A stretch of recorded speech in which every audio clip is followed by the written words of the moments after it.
Graffiti, weeds, and vagrants. That's the view business owners have of a building, and they say it's bad for business. But their negligent neighbor isn't just anyone. News 13's Amanda Goodman is live in the Newsplex with the story. Amanda? Jessica, the property belongs to the state, and nearby businesses say it's been a really bad neighbor. It's a lovely neighborhood, and this building is just a black eye in the middle of it. Candelora Versace says that black eye is the state-owned Halpin building. Versace and her husband's fine jewelry store faces the property near the corner of Guadalupe and Montezuma in Santa Fe's rail yard district. It's filled with trash, it's filled with weeds. We do have a bit of a transient population in the neighborhood, and it's really an eyesore.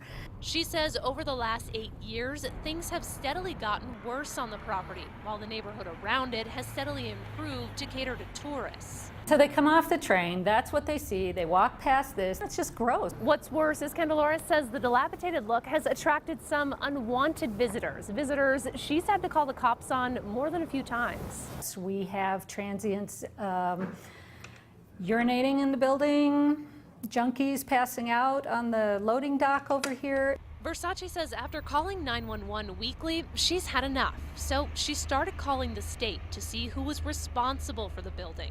Turns out it's owned by the Department of Cultural Affairs, a department that's tasked with preserving some of New Mexico's greatest treasures. We're concerned about the state of the building as well.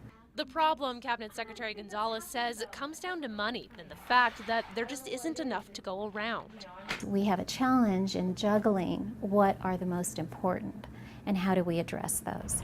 Gonzalez admits landscaping is not a top priority, but she says she is looking at alternative ways to fix up the property, like working with the Department of Corrections to get an inmate crew out here. Versace says she doesn't care who cleans it up, she just wants it done. I'm hoping that they'll do it sooner rather than later.